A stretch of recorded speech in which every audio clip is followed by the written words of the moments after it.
soy Alejandro Iglesias, soy investigador ayudante aquí en CGNA y de profesión soy ingeniero civil industrial.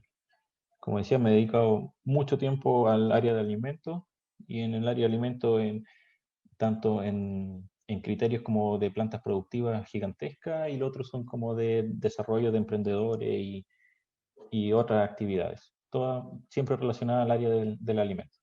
Bueno, lo que vamos a hacer hoy día es, vamos a hablar sobre los criterios específicos normativos de alimentos. En un poco más específico, si nos vamos a eso, en el área de deshidratados. ¿De qué hablaremos hoy? Bueno, hablaremos de cuáles son los factores que deterioran los alimentos, informaciones técnicas sobre alimentos deshidratados y un poco de rotulación, así como vamos a pasar bien por encima con respecto a la rotulación de los alimentos. Y en esa rotulación tenemos la información nutricional, descriptores nutricionales y mensajes saludables. Tomando el primer punto, ¿cuáles son los factores del deterioro de los alimentos o en los alimentos? Existen 6 grandes factores. Uno, que es el factor intrínseco de los alimentos. Aquí vamos a aceptar a Luis. Del factor intrínseco de los alimentos. 2, el nivel de pH que tengan los alimentos. 3, la temperatura. 4, el tiempo. Después viene el oxígeno y la humedad o el agua. ¿Qué significa? Después aquí vamos a ir viendo un poco más en detalle cada uno. Esos son los factores que alteran Aquí vamos a ocultar esto. Que son los factores que deterioran los alimentos. Por ejemplo, si nosotros nos vamos a la cocina y cortamos una manzana por la mitad, vamos al baño y volvemos, y en esa ida y vuelta la manzana ya no va a estar blanca, sino que va a tomar ese tono pardo. Ese tono pardo es un claro, ¿cómo llamarlo?, indicador de que el producto se oxidó. ¿Por qué se oxidó? Se oxidó aquí hay un tema que es el que favorece mayoritariamente, que es el oxígeno o el aire. El aire por excelencia, o el oxígeno es un oxidador por excelencia, y en combinación con el tiempo hace que la manzana, o en este caso, o un plátano, puedan quedar más pardos, o así como un café.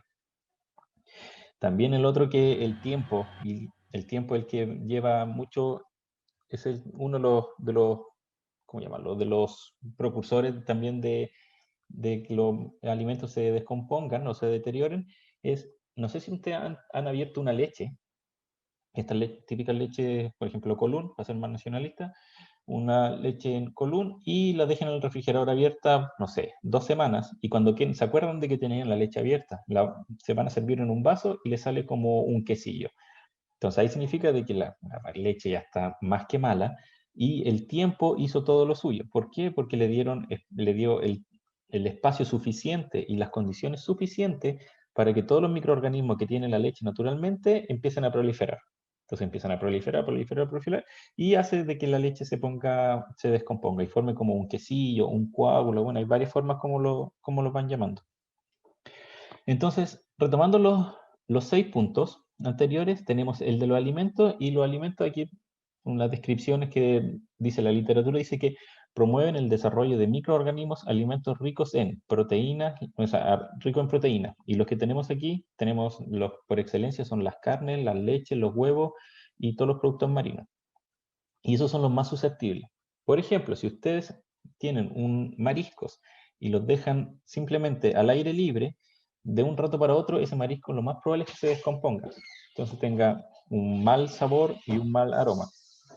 Lo mismo pasa con los huevos, con las leches y con las carnes. Si ustedes las dejan un poco a intemperie, hace que se proliferen el desarrollo de microorganismos.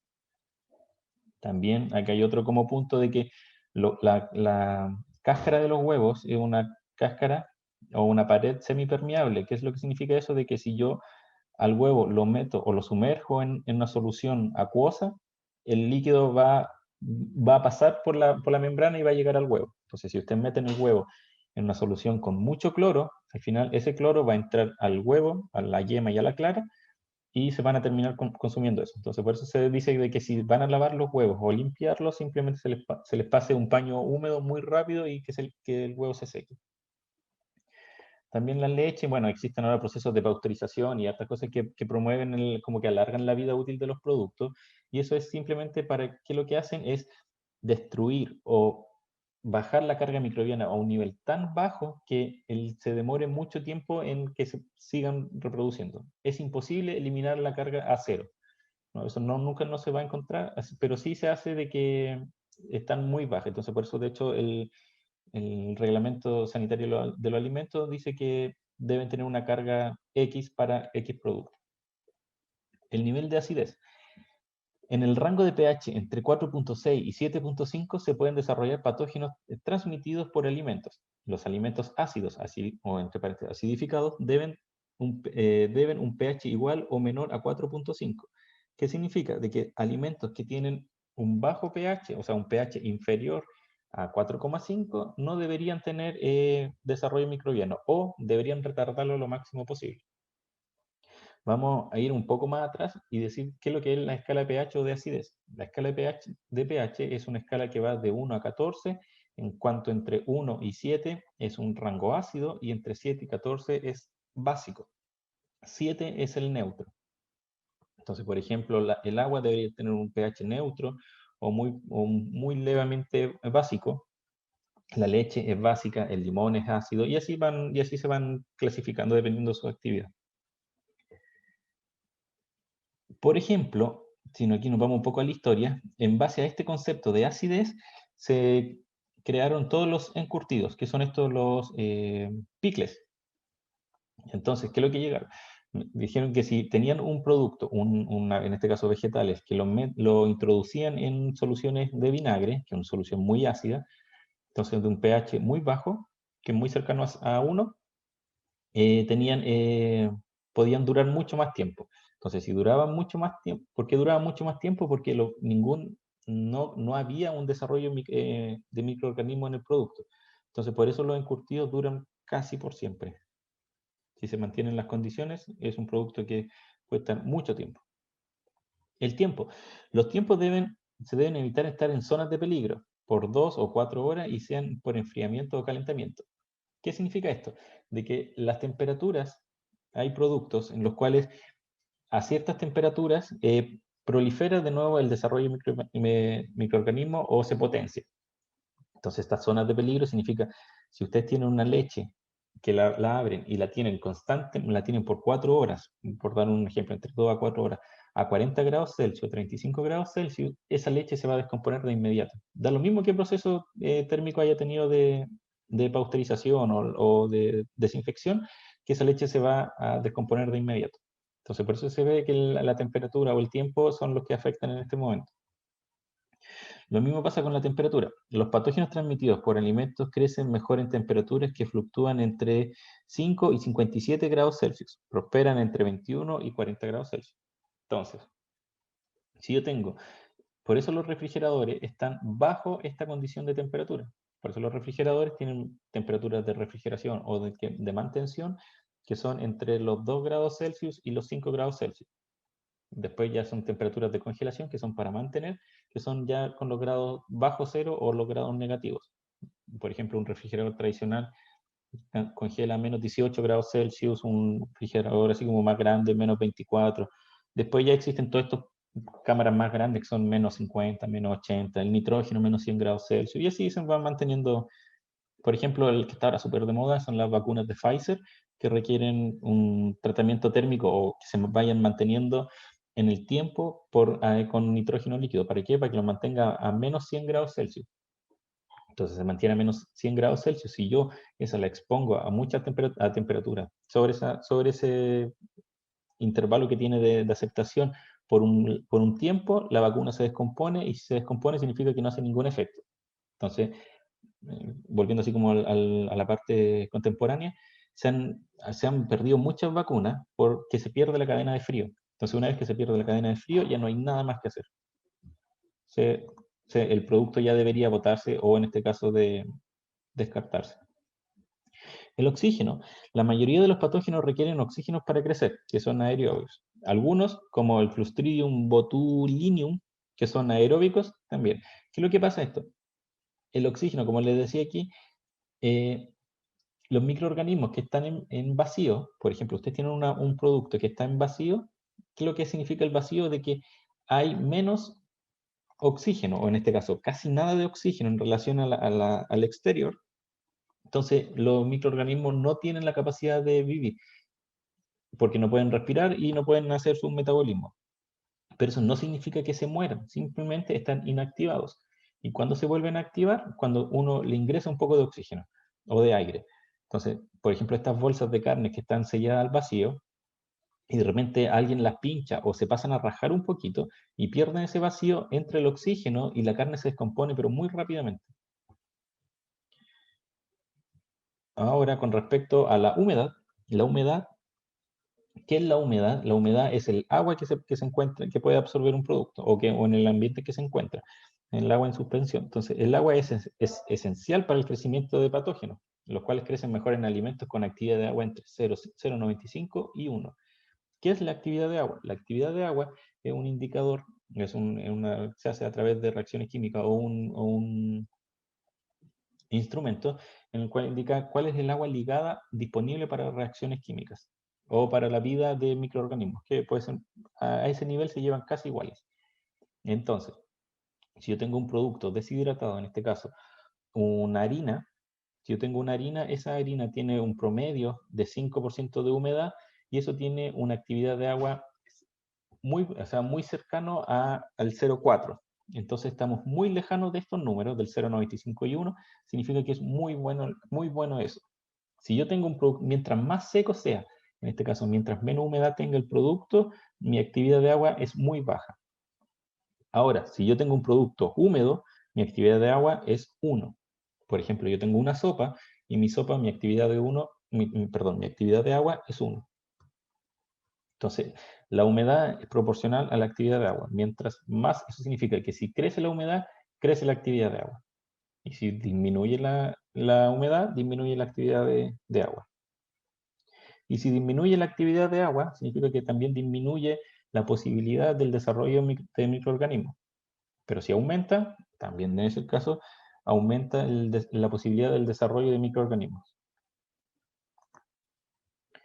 Con respecto al reglamento sanitario de los alimentos, esto es una imagen estimada, pero esto es ¿cómo llamarlo?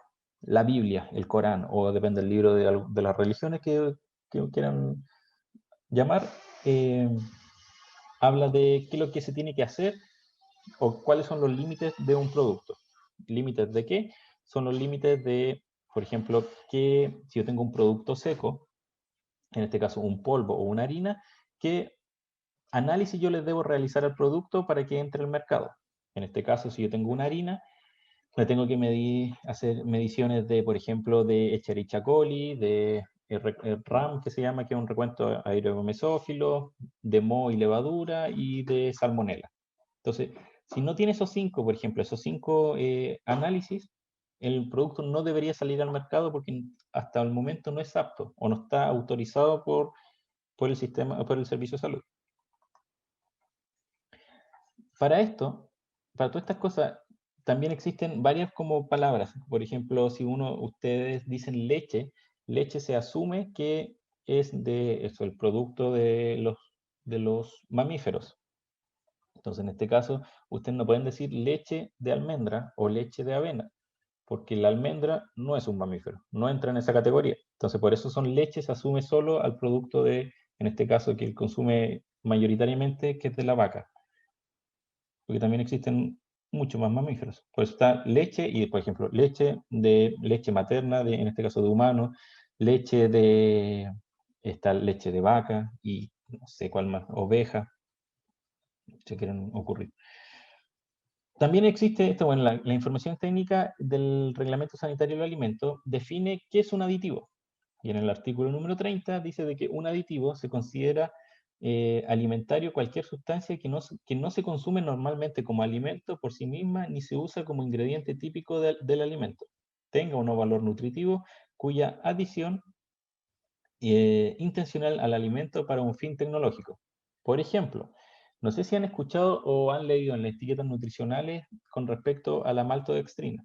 La maltodextrina, dejando de lado que todos dicen que es súper mala, que te nivela los picos de insulina y todas esas cosas, dejando de lado el estigma que tiene esa pobre azúcar.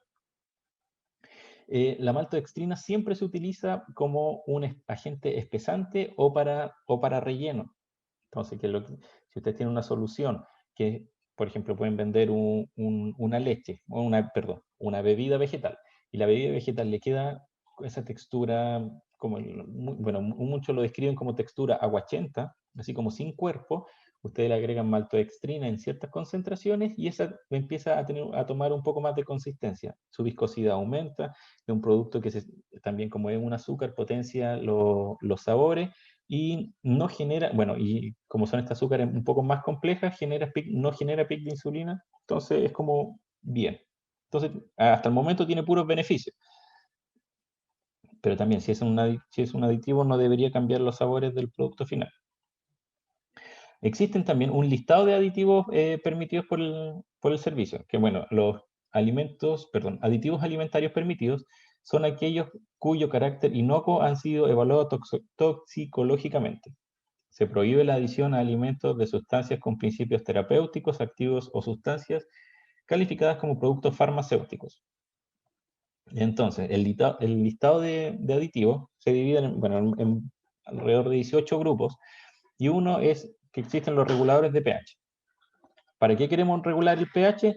Y aquí volvemos de nuevo a la tercera diapositiva, en la cual salía de que entre un pH inferior a 4,5, mi producto no es apto para el crecimiento de microorganismos patógenos, o no los tan conocidos. Entonces tenemos uno que son reguladores de acidez, y por su excelencia tenemos ácido acético, más conocido como vinagre, y por eso salen todos los encurtidos, el ácido cítrico, ácido tartárico y un sinfín de cosas. Y todo está aquí sale en un paréntesis de corchete, BPF. Y todos dirán, oh, ¿qué significa BPF? Y esto volvemos al tema de qué son las buenas prácticas de manufactura o buenas prácticas de fabricación. ¿Qué significan las buenas prácticas de manufactura? Es el concepto de que todo producto se tiene que como dejar grabado en la cabeza de que las buenas prácticas de manufactura es el concepto de que un producto que se elabora, o sea, que están elaborando ustedes, lo va a comer su hijo. Entonces, si se tiene eso, o el ser más querido que ustedes tengan. Entonces, ¿para qué? Para que el producto sea totalmente inocuo.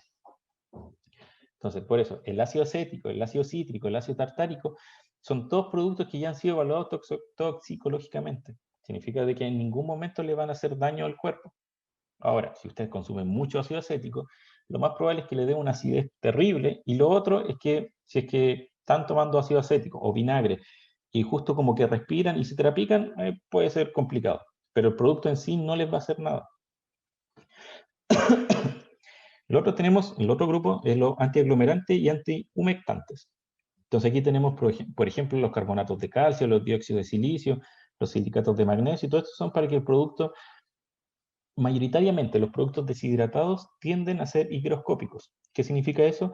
De que tratan de absorber la humedad que está en el ambiente para poder mantener un equilibrio. Porque si están deshidratados, siempre van a tender a querer agarrar agua lo máximo posible, lo más rápido posible, para que estos puedan, ¿cómo lo puedo definir? Para que estos puedan mantener un equilibrio con el medio ambiente. Por eso, cuando yo tengo productos polvos, los tengo que dejar en una bodega seca, porque así trata de siempre equiparar a su entorno. Y si la bodega está seca, no va a poder, o se va a demorar más en captar humedad del ambiente. Ahora, si yo lo dejo en un ambiente muy húmedo, muy rápidamente va a empezar a absorber agua y se va a formar una masa. Y esa masa después ustedes la van a ver y va a tener pelos. Y esos pelos significan hongos o mohos. Entonces, esos son los antiaglomerantes y antihumectantes. Entonces, ¿qué es lo que hacen esto? Se evita lo máximo posible de que el producto absorba humedad. Los antioxidantes, estos son para el beneficio de la salud, y dos, para que también el producto en contacto con el oxígeno no se oxide tan rápido. Aquí tenemos los tocofenoles, los BHA, ácido ascórbico y un sinfín de cosas que, entonces pueden decir que el ácido ascórbico, ¿qué es? Y esto es lo que también se conoce como más común, vitamina C. Los tocoferoles son las vitaminas A, B, y hay un sinfín tienen otros nombres nomás, que son los nombres más industriales. Tenemos los colorantes. Por ejemplo, el típico yogur de frambuesa o de frutilla tiene carmín de cochinilla, que eso es como un bicho que lo machacan, lo muelen y de ahí sacan un color medio rojizo. El rojo remolacha, la antocianina que es característico del color morado, entre morado y violeta, y todos los extractos naturales. Entonces también existen cuando comen, por ejemplo, los niños que comen más estas cosas, ¿cómo se llaman? Chester, bueno, yo lo conocía como Chester, ahora deben llamarse como Chitos. O bueno, todas estas cosas como estos palitos de maíz inflados que son del color anaranjado. Entonces los niños comen un poco de eso y los dedos o la boca le queda naranja de inmediato. Entonces esos colorantes también, todos dicen de que son tóxicos y que hacen mal, en realidad no son malos, porque si están en el documento, dice que son toxicológicamente evaluados, entonces son inocuos. Ahora, que los niños se coman 3 bolsas de eso quizás pueda generar un poco de daño a la salud, pero es por la cantidad ingerida y no por... También los envases dicen cuál es la dosis recomendada. Los famosos endulcorantes. Estos deben indicarse cuáles son el uso. Y bueno, aquí tenemos la característica así, la sucralosa, la stevia, el aspartamo. Entonces tienen todos esos productos como clásicos que encontramos en estas bebidas que son como cero o light, o simplemente las gotitas que se utilizan para endulzarla en reemplazo del azúcar. También, como son inocuos a la salud, no hacen mal, pero si nosotros hacemos un uso y abuso de esto, empieza a generar problemas a la salud. Por eso, si usted mantiene una vida relativamente sana o basado en las concentraciones que indican los envases, con respecto a las porciones, no deberían tener nunca un problema de salud. Con respecto que sea basado o que su génesis sea en el que hayan sido por los alimentos. Los emulsionantes. ¿Qué es una? Aquí vamos a partir de otra cosa. ¿Qué es una emulsión? Una emulsión es una mezcla entre agua y aceite que yo pueda generar que nunca se me van a separar. Por ejemplo, que es lo más clásico, las cremas. Todas estas cremas para batir usan emulsionantes para que genere como una base, ¿cómo llamarlo? Grasosa y líquida a la vez. Espesantes y estabilizadores tenemos los alginatos, la carragenina, las gomas, como por ejemplo la goma Chantán, goma guar, bueno, y otros productos más. Tenemos también estabilizadores de humedad, que son agentes de relleno, que son el maltitol, la polidextrosa, que son un azúcar, y el sorbitol. También, todo esto se utilizan para exactamente lo mismo. Son para estabilizar la humedad. ¿Y qué significa eso? De que el producto no tienda, perdón, a querer absorber agua. Tenemos preservantes químicos, que esto lo único que hacen es que el producto pase de vivir, o sea, de tener una vida útil de 2 días a 2 meses o años. Entonces, mientras mayor sea la cantidad de preservantes, mayor va a ser la vida útil. El problema de eso es que también entran en que, como es un producto preservante químico, también tiene una mala fama. Como todos dicen que lo químico es malo, que te hace, también es el problema. Entonces también ahora las tendencias del mercado apuntan a que el producto sea lo más natural posible. ¿Qué significa eso? Que los preservantes químicos se dejen un poco de lado. Y tenemos los clásicos y los que siempre han sido muy usados desde siempre, que son los acentuadores de sabor. ¿Cuáles son esos? Esos son por ejemplo, todas las sales son acentuadores de sabor. Si ustedes tienen una sopa que está desabrida, o sea, perdón, está sin sal, la van a encontrar muy desabrida, que le falta algo. Y si le agregan solo un poquito de sal, van a sentir todos los sabores. Lo mismo pasa con el glutamato, que son, por ejemplo, que es lo que están en esta sopa o cremas Maggi, que tiene mucho sabor y deja un sabor, después un exceso de sabor, y también es por el glutamato que también sirve como un preservante.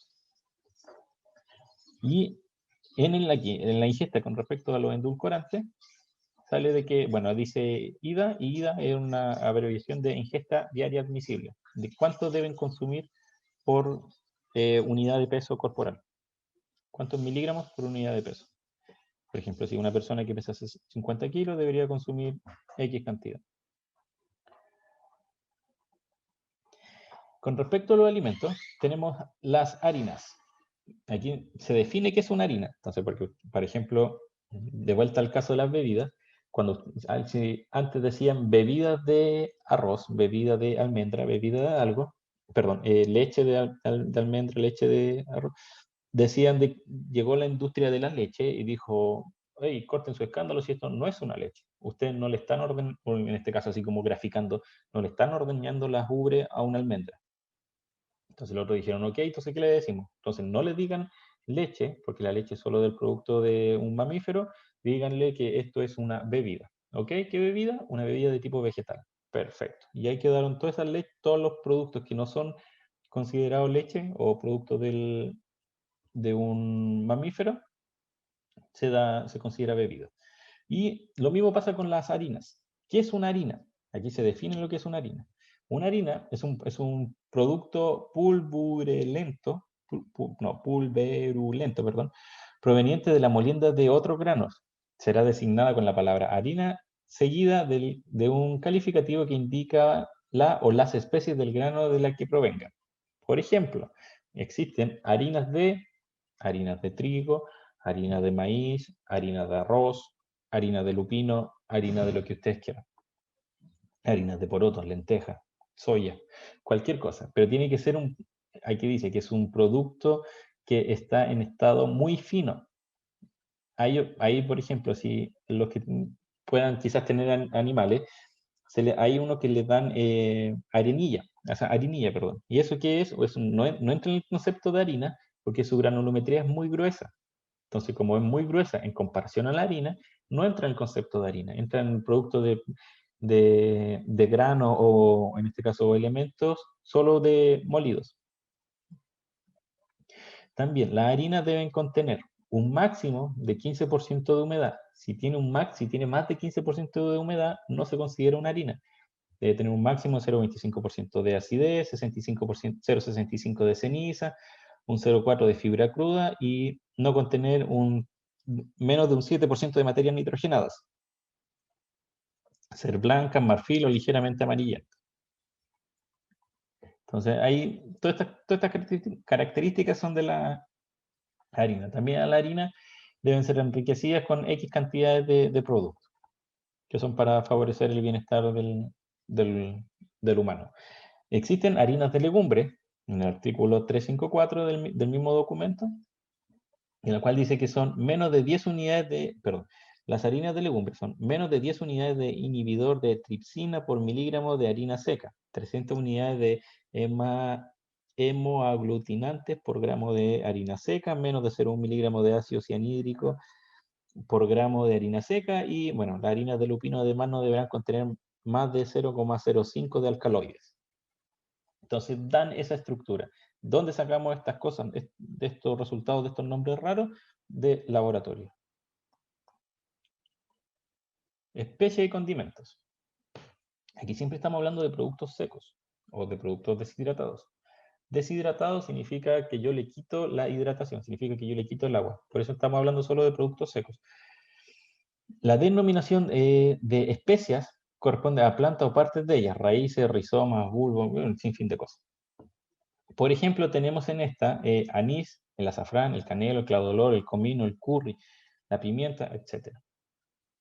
La sal comestible, tenemos que en los dos artículos que indica, la sal comestible sin otra denominación sea cristalizada o molida, deberá contener un mínimo de un 97% de cloruro de sodio en base seca, con exclusión de los aditivos.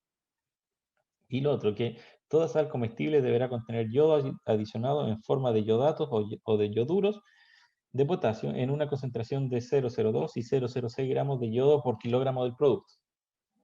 Si estamos fuera de esos parámetros, no se considera sal.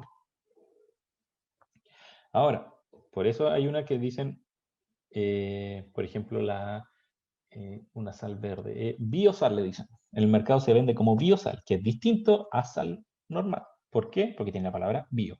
¿Y qué tiene de gracia esa sal? Es que es una sal que en vez de cloruros de sodio, es de otro compuesto que se llama cloruros de potasio.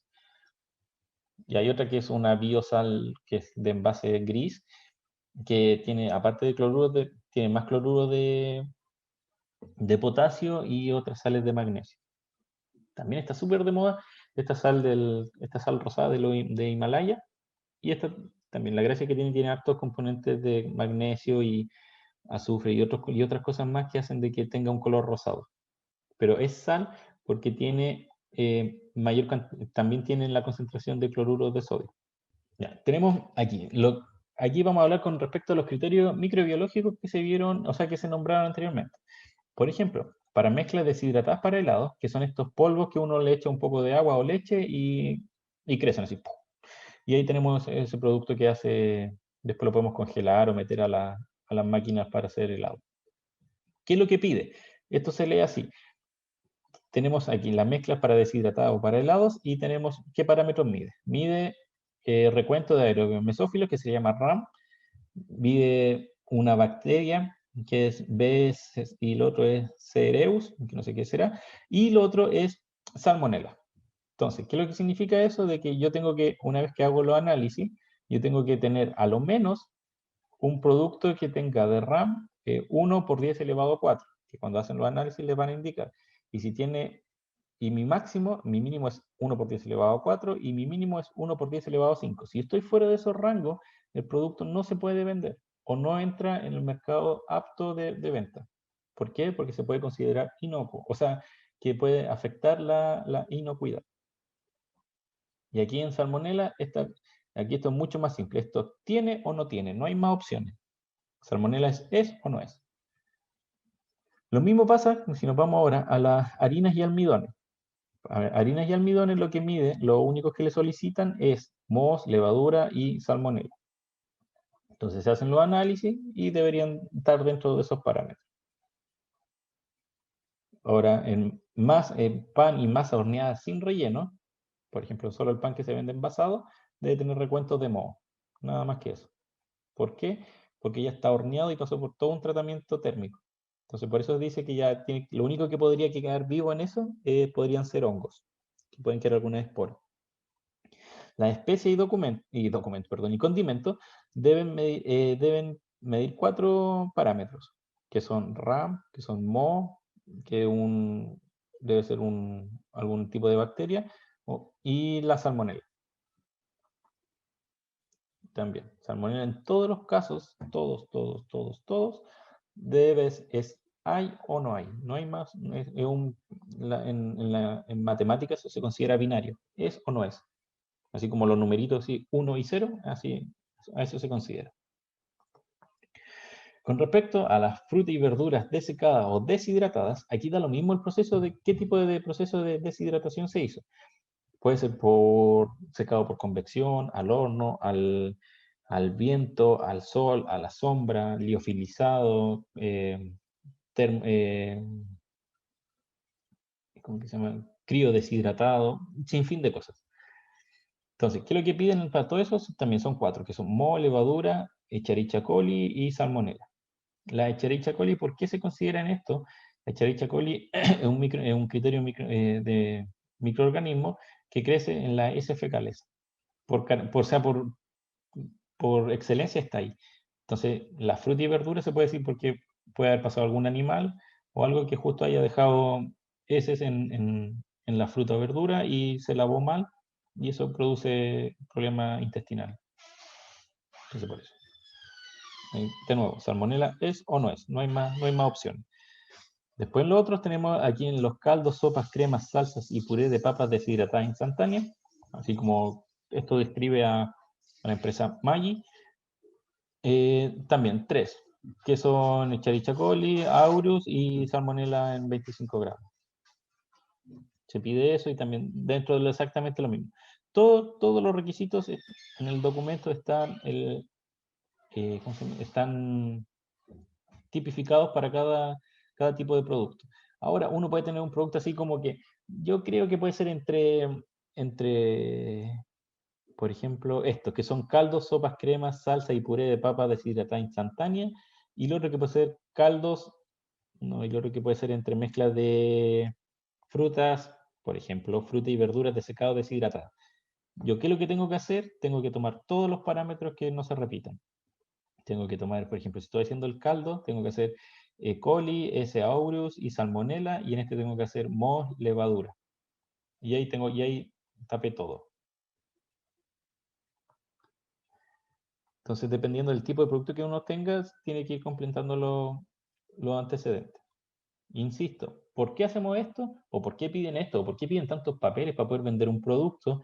Es porque partimos del concepto de buenas prácticas de manufactura, de que todo producto que ustedes vendan, de que todo producto que ustedes comercialicen, sea de grado alimentario, debe ser sí o sí, y de nuevo, repito, sí o sí, debe mantener estos criterios para poder mantener y asegurar la inocuidad del producto.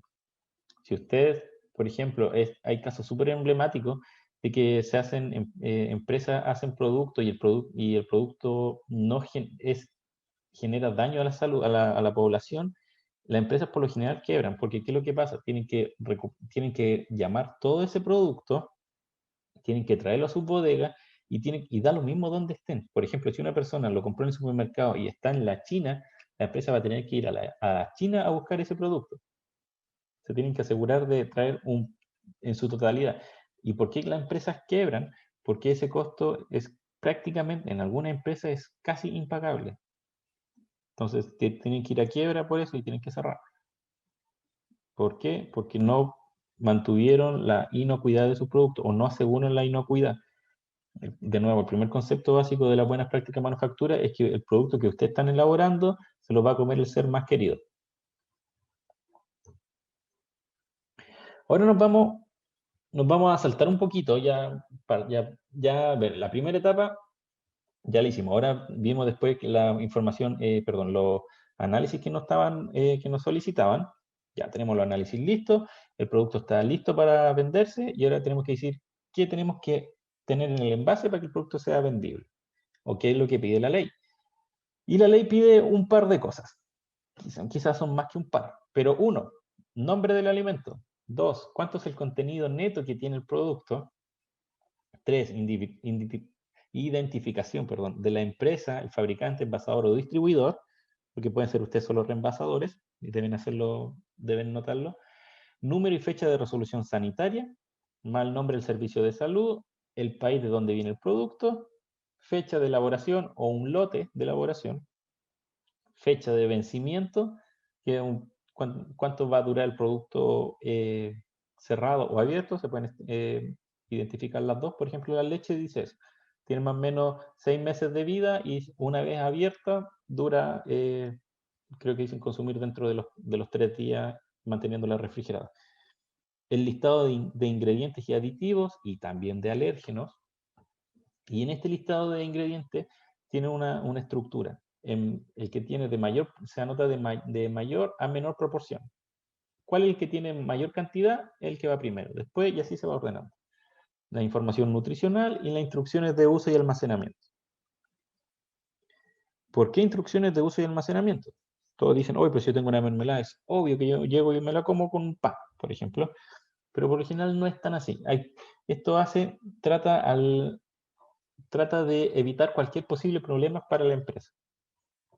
Por ejemplo, en Estados Unidos, que esos son los reyes de las cosas como absurdas, una persona, perdón, demandó a Red Bull porque Red Bull no le daba alas. Entonces, a ese nivel se tiene que tratar al cliente. Tienen que tratar al cliente más sofisticado y al menos sofisticado. O el que tiene más cultura o el que tiene menos cultura. Entonces, por eso sean instrucciones de uso. Por eso el champú tiene instrucciones de uso. Información nutricional. Ya, esta tablita también es un debe, viendo la diapositiva anterior, es un debe de lo que tiene que tener los productos. Y debe, ¿por qué? Debe tener a lo menos esta estructura, si es ancha, o sea, si es más rectangular o cuadrada, eso da lo mismo. Lo que importa es que tenga este concepto, esta información básica. Uno, ¿cuáles son las porciones estimadas que según ustedes las van a definir y cuáles son las porciones por envase que tiene el producto? Por ejemplo, si ustedes tienen un pan y dicen, y el envase es de 1 kilo y ustedes dicen de que cada porción de pan, o sea, si cada porción de pan son 100 gramos, entonces ustedes tienen 10 porciones por el envase del pan. Y entonces después aquí tienen la información nutricional que se tiene que hacer por cálculos con respecto a una porción, que es la que ustedes anotaron con respecto en el primer punto, y con respecto a 100 gramos. ¿Y qué información debe tener? Debe tener hay 5 puntos clásicos, o sea, que deben ir sí o sí. 1, energía expresada en kilocaloría o kilojoule. 2, gramos de proteína. 3, gramos totales de grasa. El otro son gramos de hidratos de carbono disponible y miligramos de sodio. En el caso, aquí hay un par de excepciones, en el caso de que la grasa sea mayor a 3 gramos, se debe hacer un desglose.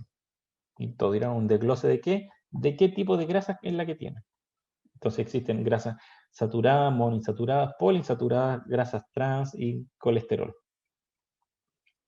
En el caso, aquí también debe, como ingredientes, si ustedes incorporan edulcorantes, todas estas cosas como sucralosa, stevia, maltitol, eritritol, todas estas cosas de azúcares nuevas que hay, se debe rotular su contenido en la ingesta diaria. Por ejemplo, usted tiene que ir a la información de cuánto se puede consumir diario del producto. Ahora, eso se haga o no, la persona la respete o no, eso da lo mismo.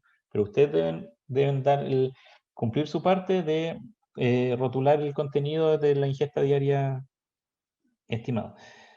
El otro son la información nutricional que, bueno, que tiene que ir, aquí sirve de las dos formas. La información nutricional que ustedes pueden sacar del producto, así como si yo quiero, en realidad yo vendo un polvo, que esos polvos yo lo hago mezclando muchos otros polvos que ya tienen información nutricional. Entonces, claro, si se tiene esa información, uno puede, por cálculos matemáticos, hacer estimaciones y se tiene la información nutricional teórica. Y la otra, que es la empírica, que es la que se hace en laboratorios acreditados. Por ejemplo, el INTA. Cualquier otro factor, por ejemplo, fibra dietaria, vitamina, colesterol, acerca de que haga una declaración nutricional, se debe incluir en la tabla nutricional. Y esos son opcionales, pero se debe incluir si es que ustedes tienen la información.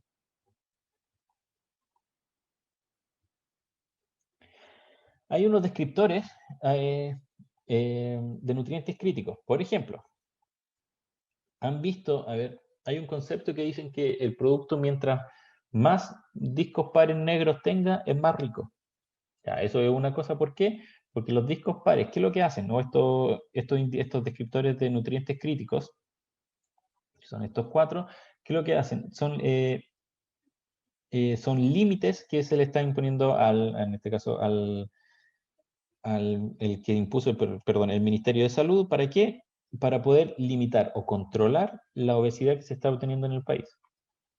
Hay estadísticas que dicen que los niños que están hasta quinto básico tienen un exceso, o sea, un exceso de peso que está promedio en los 25 kilos. Entonces, ¿qué es lo que hacen con la ley? El primer paso es informar a las personas de que sus productos son altamente calóricos o que pueden generar problemas a la salud. Y lo otro es que son productos esto lo hicieron para que después la ley lo pudieran prohibir a la venta de estos alimentos que tengan estos stickers de descriptores de nutrientes críticos en los colegios. Entonces, ahora, ¿qué es lo que hace esto? Tiene un pro y un contra. El pro es que las personas están mucho más informadas. El contra es que la industria andan siempre como al límite de lo que hay que hacer para no informar este descriptor. Entonces, por ejemplo, si ustedes ven o comparan un Chocapic de ahora versus hace 5 o 10 años atrás, el de 5 o 10 años atrás era extremadamente, o infinitamente más rico que el de actual. ¿Por qué? Porque tenía un exceso de azúcares, de sal y altas cosas que potenciaba todos los sabores que hacían de que el producto sea muy rico. Ahora realmente lo que es el producto es como debería ser. Entonces hay personas que están a favor y en contra de eso. En lo personal yo estoy a favor de estos descriptores porque hace que las personas o la comunidad estén más conscientes de lo que consumen. Entonces, aquí existe un listado de cuáles son los límites que deberían tener. Por ejemplo, límite en alimentos sólidos. Si es mayor a 275 kilocalorías por 100 gramos, debería llevar el sticker de alto en este caso alto en calorías. Si tiene más de 400 miligramos de sodio por 100 gramos, lleva el sticker de alto en sodio. Y así sucesivamente. Si tiene 10 gramos de azúcares totales en 100 gramos, va en alto en azúcar. Y si tiene 4 gramos de grasa saturada en 100 gramos, alto en grasas saturadas. Ahora, esto tiene una excepción. Por ejemplo, si nosotros tenemos, ahí pueden haber personas de que tienen un arándano, yo el arándano lo deshidrato, el arándano deshidratado va a tener mucho más azúcar que 10 gramos de azúcar por 100 gramos, o sea, 10 gramos por 100 gramos de producto. Más o menos esa fruta debería tener algo así como unos 27, entre 27 y 30 gramos de azúcar por 100 gramos. Entonces van a decir, pero ¿cómo va a tener tanta azúcar? Claro, lo que pasa es que el producto, como tú le extraes el agua, al final se empiezan a concentrar los otros. Entonces, por eso las frutas deshidratadas se sienten más dulces y son más dulces que comer la fruta tradicional. Entonces, en base a eso, existen excepciones. Una excepción es que los alimentos sin adición de azúcar, como por ejemplo la miel, jarabe, sodio o grasas saturadas, frutos secos, jugos naturales, etcétera, no llevan estos stickers o estos descriptores de nutrientes críticos. O los alimentos que se comercializan a granel, porcionados y preparados a solicitud del público, aunque estos se envasen en el momento de la venta, tampoco deben llevar. Las fórmulas para los bebés o los lactantes tampoco tienen estos stickers. Alimentos infantiles colados y picados, salvo aquellos que tengan adiciones de azúcar, tampoco tienen. Por ejemplo, todas estas compotas y todas estas cosas que ven, ¿no? ¿Cómo se llama? Como compotas para los bebés, en estos envases, este típico envase de bebé de vidrio, al final es solo azúcar. Claro, es azúcar, pero que viene desde la fruta. Entonces, fruta cocida, molida, que la hacen esa compota. Entonces, por eso no tienes. También los alimentos para uso de médico medicinal, alimentos de regímenes de control de peso, suplemento alimentario y de los alimentos para deportistas y endulcorantes libres de calorías. Tampoco ninguno de esos debería tener sticker. Ahora hay otros que dicen de que mientras más sticker tiene, es más rico. Claro, no puedo luchar contra esa lógica porque yo también opino que es así. Descriptores nutricionales. Volviendo a los descriptores. Para el mercado actual, vamos a volver acá atrás, para el mercado actual, el producto que tenga sticker no se considera tan artesanal. ¿Por qué no se considera tan artesanal? Porque esto, y es solo una cosa antropológica, que esto uno lo asume, o las personas asumen, en realidad me voy a incluir, nosotros lo asumimos como que está muy procesado. Entonces, si está muy procesado, tiene muchas cosas que le agregan para que el producto sea rico. Entonces, por eso a las personas que dicen, o a los emprendedores que tienen que ir con estos stickers, no les va tan bien porque hay que romper ese estigma de que no es un producto tan procesado.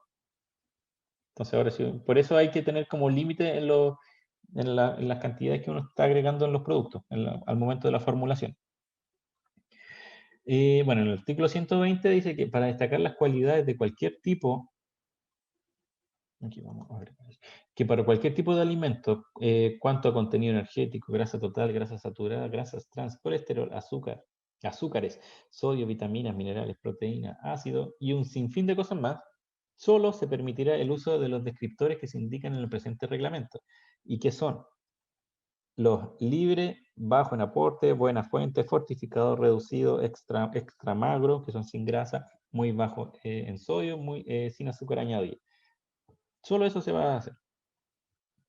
Ya no existen, ya después existieron otros nombres. Antes existía alto, pero ya no, así como alta fuente de fibra. Ya no, ahora son buenas fuentes de algo. Entonces la palabra alto ustedes ya deberían eliminarla y empezar a utilizar estos 7 elementos. 8. También existen para descriptores que aquí entramos como en la parte de frases que son como frases, bueno, lo dicen frases saludables, pero aquí entramos en estos descriptores nutricionales. Ustedes pueden nombrarse que son libres de, por ejemplo, libres de calorías, libres de grasa saturada, de sodio, azúcar y todas esas cosas, siempre y cuando ustedes contengan la siguiente condición. ¿Cuál condición? Si ustedes son inferiores a 5 kilocalorías por porción, ustedes son libres de calorías. Por ejemplo, por eso hay chicles que dicen que son libres de calorías, cuando en realidad, si uno ve la etiqueta, la información nutricional, tienen calorías. Por eso, si son 5 calorías, usted entra en la categoría de no tienen calorías. Grasas totales son 0,5 gramos, igual lo mismo que grasa saturada. En sodio son 5 miligramos y en azúcar es 0,5 gramos. Vitaminas y todas esas cosas corresponden entre el 10 al 19,9% de las dosis recomendadas diarias. Entonces, si usted tiene un producto de menos de 5 calorías, pueden poner libre de calorías, o no contiene calorías, o 0% calorías. También el azúcar es el que vende harto, y aquí vamos a la parte más antropológica de nuevo, el que es el libre de sodio, el de energía y el de azúcares. Esos son los que venden más. ¿Por qué? Porque el de la grasa está asociado a una, bueno, que está también de moda, que son estas dietas keto, y la grasa es buena para ello. Entonces, por eso vende menos. Pero siempre recuerden, siempre es por porción. Y la porción es la que ustedes ubican al lado derecho de la etiqueta.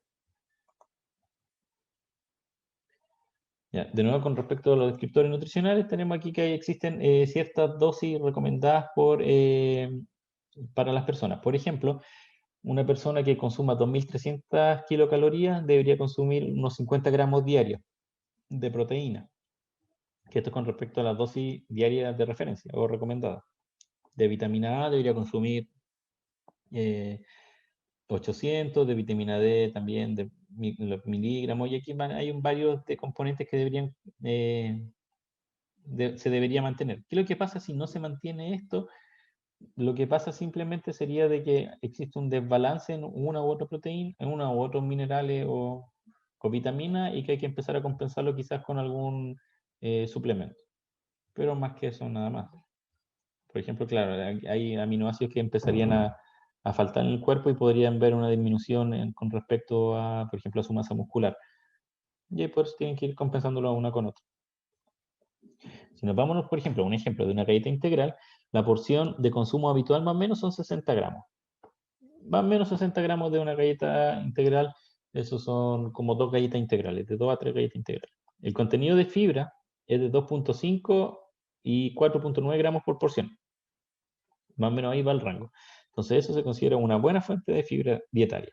Ustedes lo que tienen que tener, más o menos, si tienen un consumo de 230 kilocalorías al día, deberían consumir 25 gramos de fibra dietaria. Con eso tendrían un consumo apropiado. Aquí hay una parte que es los mensajes saludables. Hay mensajes saludables. Vamos a leer primero el artículo y después vamos comentando. El artículo 114 dice que las declaraciones de propiedades saludables deberán ser científicamente reconocidas o consensuadas internacionalmente y deberán estar enmarcadas dentro de las normas técnicas sobre directrices nutricionales aprobadas por resolución del Ministerio de Salud. Entonces aquí aparecen un par de estos mensajes saludables. Por ejemplo, hay productos que están asociados a las grasas saturadas, grasas trans, colesterol y enfermedades cardiovasculares. Entonces, el mensaje que se puede, o en el marco que se puede enfrascar esto, es que entre los muchos factores de riesgo que inciden en las enfermedades cardiovasculares, las dietas bajas en grasas saturadas, colesterol y libres de grasas trans contribuyen a reducir el riesgo de estas enfermedades. Entonces, ¿qué es lo que pasa? Si ustedes tienen un producto que es bajo en grasas saturadas y trans y colesterol, ustedes lo pueden promover como que estimulan en este caso el sistema cardiovascular, que es bueno para el sistema cardiovascular. Lo mismo pasa con por ejemplo, hay otro que es el calcio y la osteoporosis. Entonces aquí dice que la actividad física permanente y una dieta saludable con suficiente calcio ayuda a mantener una buena salud ósea y puede reducir el riesgo de osteoporosis. Entonces, si ustedes tienen un producto alto en calcio, también se puede promocionar de esa forma. No lo pueden. ¿Y por qué digo de esa forma? Porque es dentro de ese marco el cual está aprobado. ¿Y está aprobado por qué? Porque en el texto, en el artículo 114, indica que esté reconocida o consensuada internacionalmente. Y estos parámetros están consensuados internacionalmente con respecto a los estudios y todas las cosas que se están haciendo actualmente. Por ejemplo, el sodio es un clásico decir que bajo aporte en sodio ¿Y por qué todos dicen, por qué todos promocionan el sodio? Porque las dietas bajas en sodio pueden reducir el riesgo de desarrollo de hipertensión arterial. El desarrollo de hipertensión arterial depende de muchos factores de riesgo, pero el sodio ayuda a que se disminuya la presión. Por eso todas las personas que tienen hipertensión les recomiendan que no consuman sodio o la sal de sodio, sino que consuman esta sal verde, que es la biosal, que es con una sal en vez de sodio, es de potasio. La fibra dietética. Entonces dicen, ¿qué puede ser así como buena fuente de fibra, fortificado con fibra y todas esas cosas que se pueden decir como potencial? ¿Por qué? Porque las dietas bajas en grasas totales y que contienen alimentos con elevado contenido de fibra dietética, como son las leguminosas, cereales, integrales, frutas y verduras, pueden reducir el riesgo de algunos tipos de cáncer. El desarrollo de cáncer está asociado a numerosos factores de riesgo. ¿Qué tipos de cáncer? Por lo general, cáncer de colon. ¿Por qué? Porque tiene una digestión poco saludable. Y así podemos, hay con respecto a la fibra, a las frutas y frutas vegetales, el hierro y la anemia, el ácido fólico que está asociado para las malformaciones congénitas al momento del embarazo, los, no sé, antioxidantes, los azúcares, el potasio, la lactosa, el DHA, que también se utiliza en el embarazo y lactancia. Entonces, todo este listado está, en este caso que es una norma técnica, norma técnica número 191, en la cual indica cuáles son las cosas que deberían utilizarse. Y dice cuáles son las que deberían utilizarse, porque con esto hay estudios. Entonces, ustedes se van a evitar toda la cosa, todo el el asedio, perdón, mediático, o que les puedan impugnar diciéndole que su producto no hace bien porque eso no hay algo que esté estudiado. Entonces, en estos 18 puntos está más que estudiado. Y constantemente se están actualizando. Y no actualizando con respecto a que el hierro disminuye, una ingesta adecuada de hierro proviene de la anemia nutricional, sino que lo que sí hace es de que se les dan más propiedades o esta lista empieza a crecer. Por ejemplo, los polifenoles o los antioxidantes son buenos para evitar un deterioro de radicales libres en el cuerpo, y eso puede ser el número 19. Una ingesta controlada de azúcares no produce diabetes, y así ejercicio. Hay estas cosas que ustedes pueden hacer. Un consumo adecuado de proteínas puede ser para fomentar el crecimiento muscular, y pueden inventar varias cosas que es cosa de ir buscando en la literatura qué es lo que dice con respecto a sus productos. Y eso era la presentación del día de hoy. Ahora nos pasamos a la parte entretenida, a cuáles son las preguntas y respuestas. Hola, Pablo por acá. Hola, Pablo. ¿Qué tal? Quería hacer una consulta con respecto a la fecha de caducidad. Ok. Imagino que hay análisis, tengo que hacer mi análisis, porque yo, por ejemplo, tengo el análisis de mi producto, de la inocuidad, que salió bien, Ya. pero ahora tengo que ver el tiempo que se demora un análisis de cuánto va a durar mi producto. Esa es mi pregunta específica, si cada producto deshidratado tiene un proceso de análisis o son todos iguales, parecidos, ¿cómo funcionan? Perfecto. Aquí hay dos límites, dos limitancias. Uno, cuánto dinero tengamos para hacer los análisis. Existe un análisis que se llama análisis de vida útil acelerado, en cual es muy caro. Muy caro, me refiero a que una muestra vale 1,5 millones.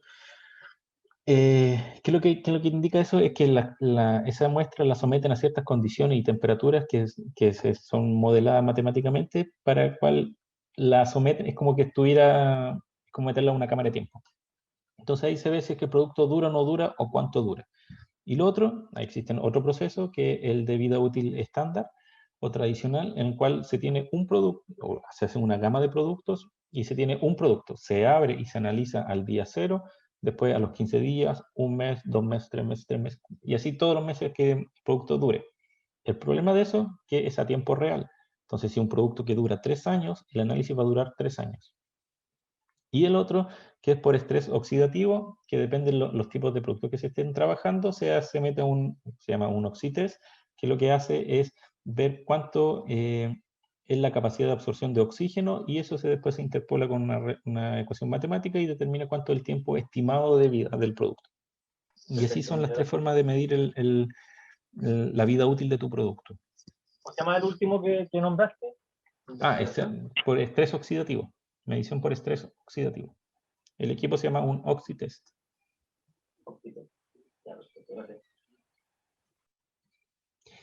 Disculpa, ese, Pablo, se utiliza solo cuando, o sea, se puede utilizar solo cuando el producto tiene ciertos niveles de grasa.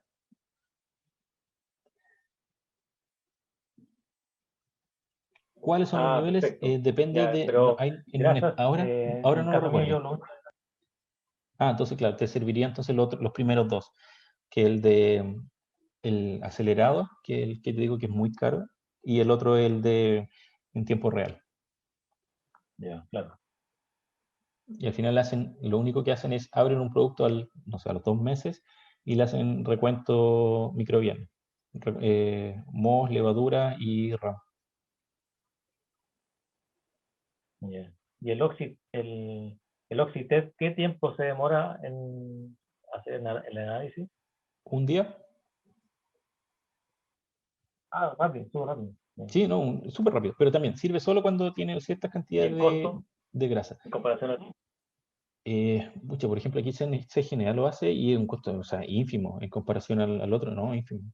No sé, una UF. Nada. Ya. Sí, no, en comparación al otro es No, qué bueno nada. saberlo, porque no. Uh-huh. Ya, perfecto.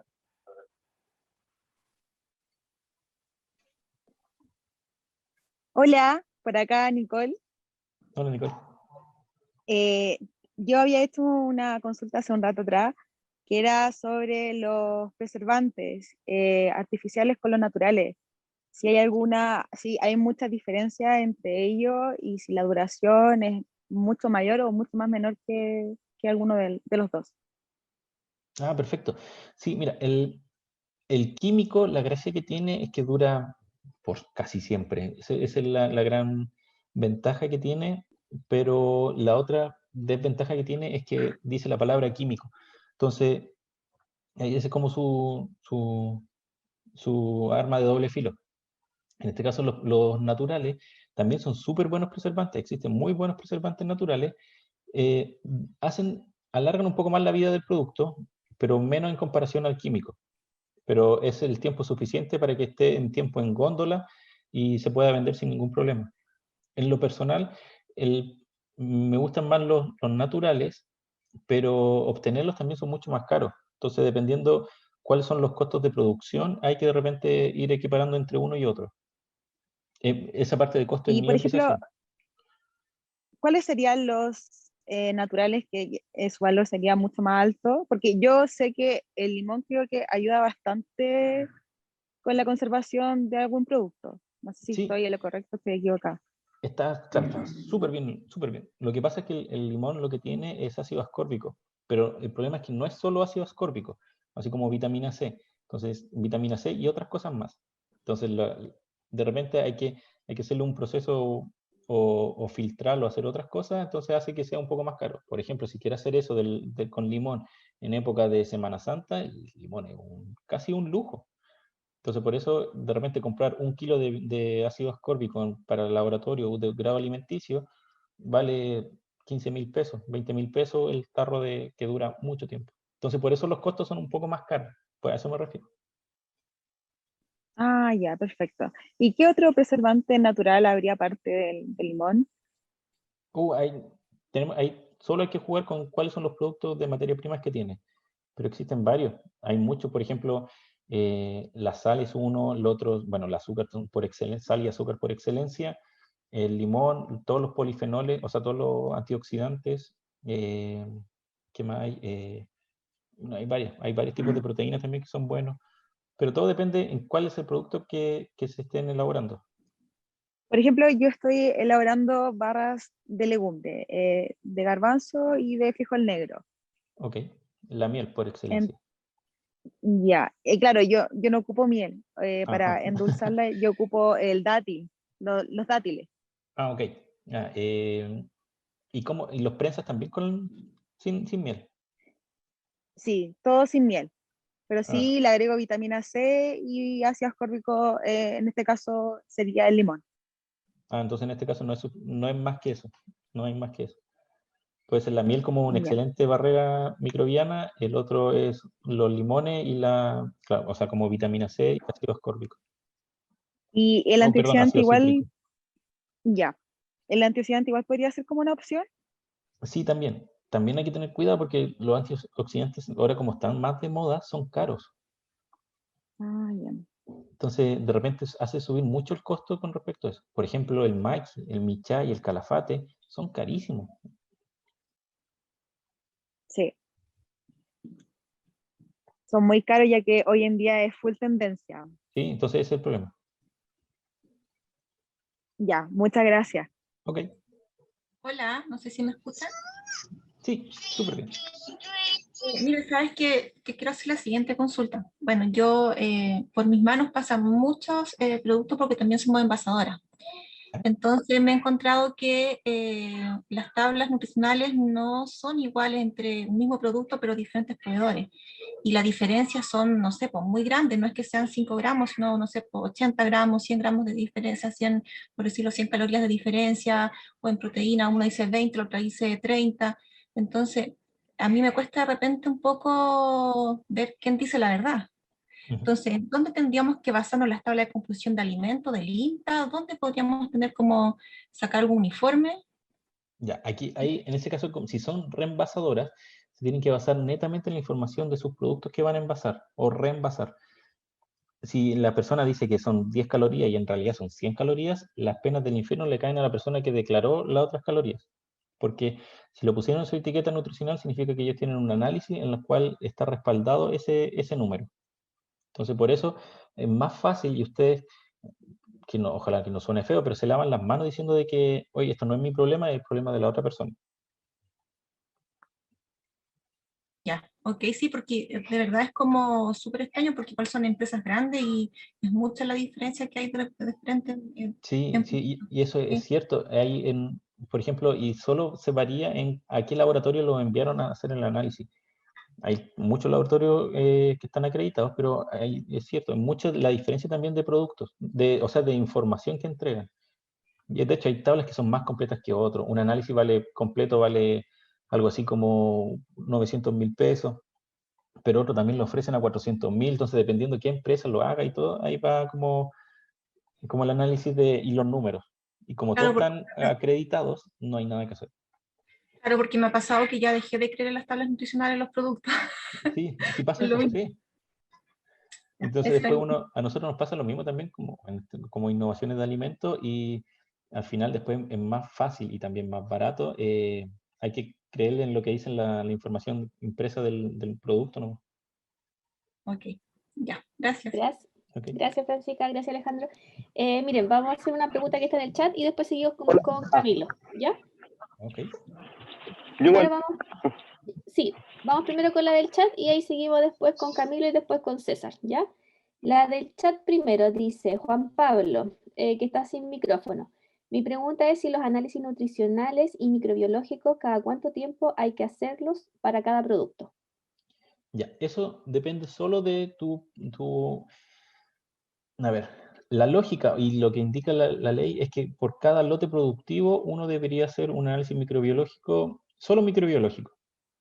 El análisis nutricional, si ustedes dicen que el proceso siempre va a ser igual y su materia prima siempre va a ser la misma, deberían hacer solo un análisis nutricional. Pero el microbiológico, la ley dice que debería ser por cada lote productivo.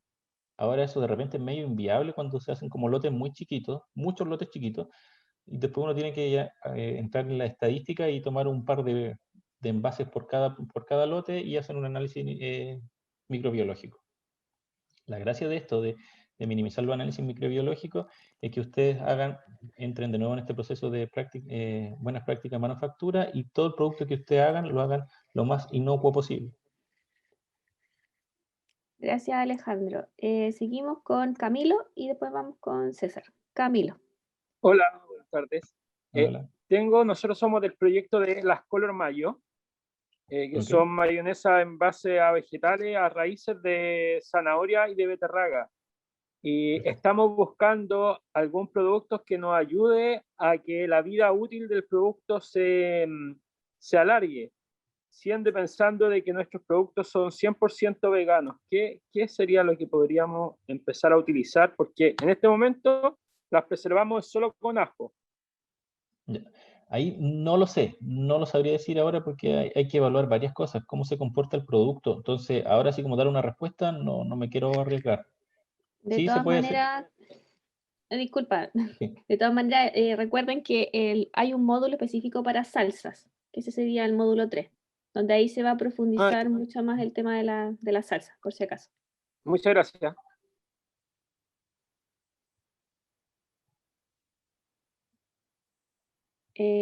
¿César parece que iba a hablar? César, sí, César y después vamos con Luis. Ya, perfecto. Hola a todas y todos. Hola, hola. Solo algunos comentarios respecto a lo que han conversado o pedido ayuda. En el caso del limón, para efectos de procesos, yo les recomiendo usar jugo de limón concentrado. Es un producto que existe en el mercado, que no tiene un costo tan elevado y que genera estandarización en los procesos. Y por lo tanto sirve para usarlo como dentro de la estrategia 100% natural. De hecho, es jugo de limón. Y ese en el fondo incorpora ácido cítrico. El ascórbico está mucho más asociado a naranjas, zanahoria, que son también dos productos que se complementan. El cítrico y el ascórbico se complementan para efectos principalmente de ser antioxidantes.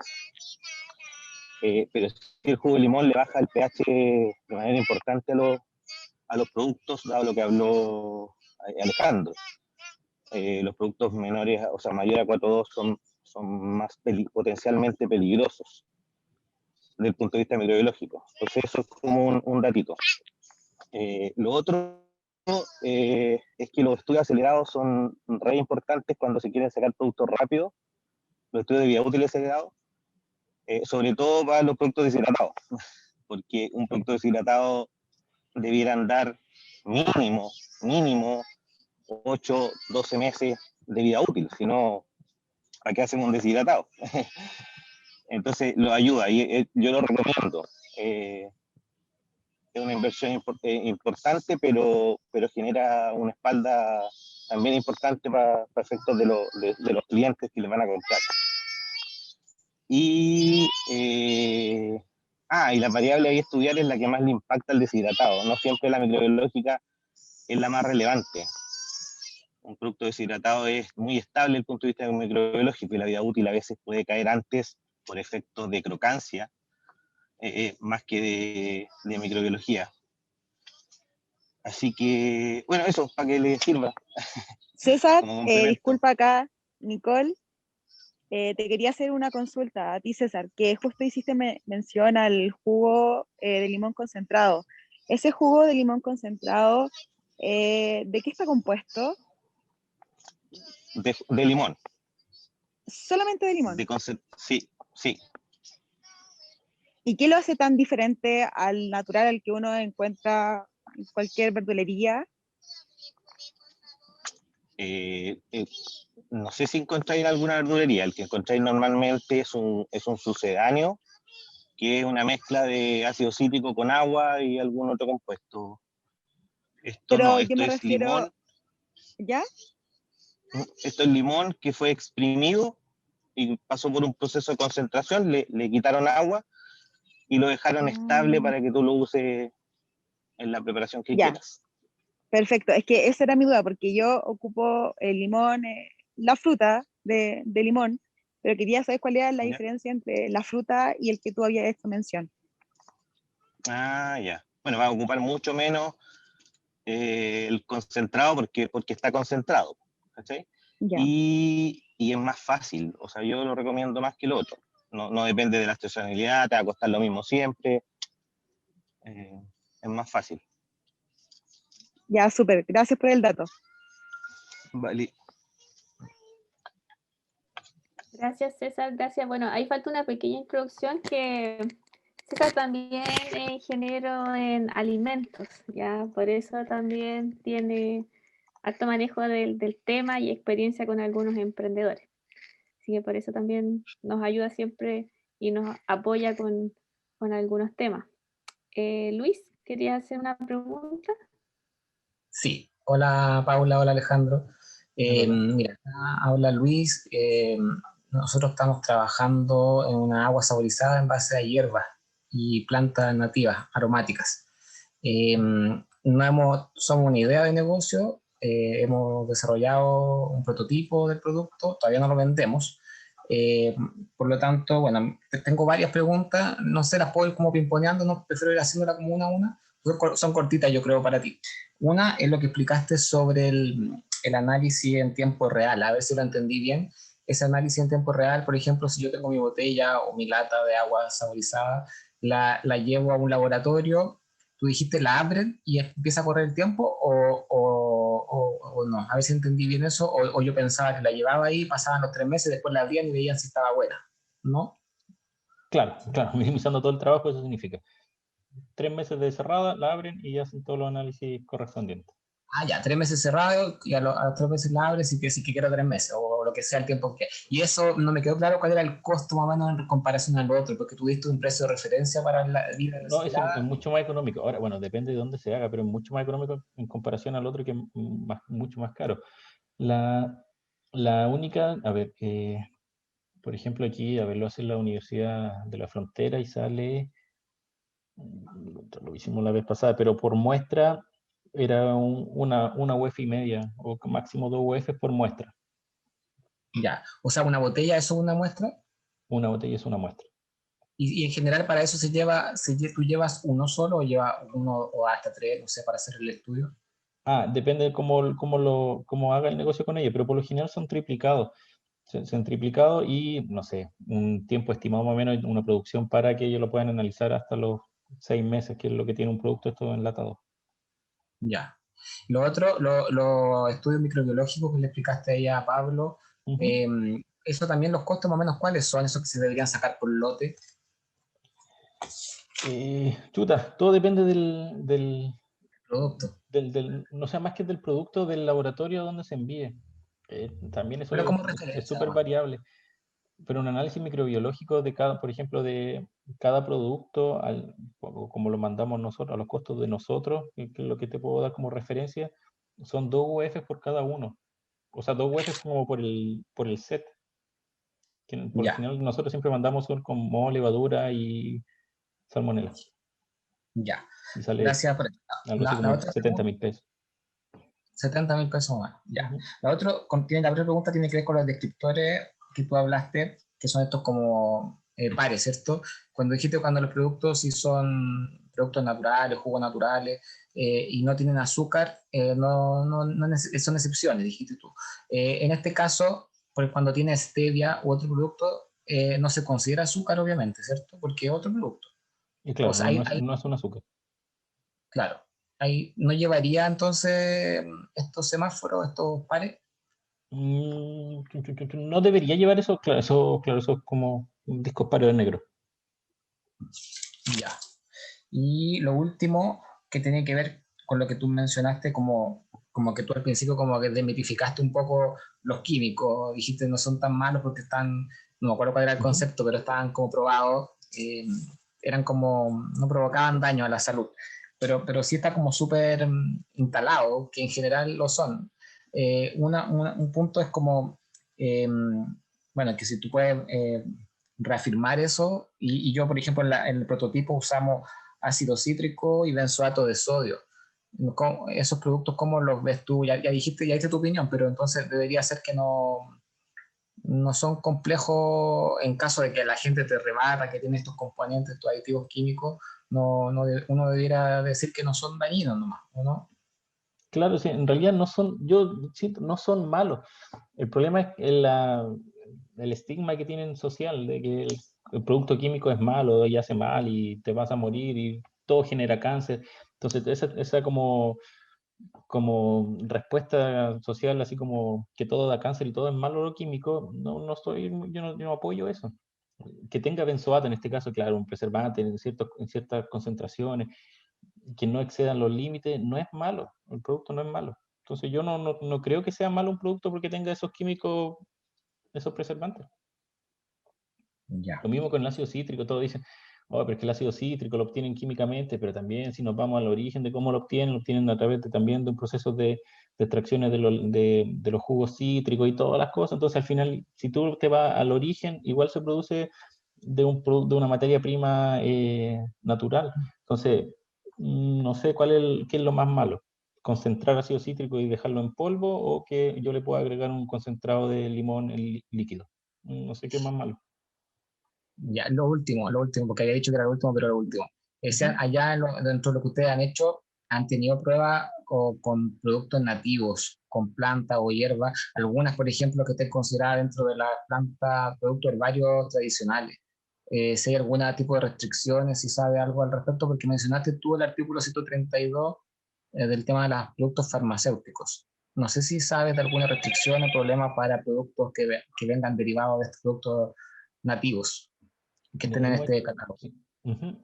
No tengo conocimiento de eso, no lo sé, no sé cuáles serían los límites. También hemos trabajado poco con ese tipo de plantas. Creo que, ¿qué fue como lo más extremo que usamos? Fuimos estas típicas, sin manzanilla, tomillo y estas cosas, melisa, pero no tampoco en concentraciones muy altas, era para hacer una cápsula, entonces, más que eso no Al hacerlo hemos cápsula, trabajado. es un medicamento, ¿o no? Como No, farmacéutico. como suplemento. Ya. Entra en la categoría de suplemento.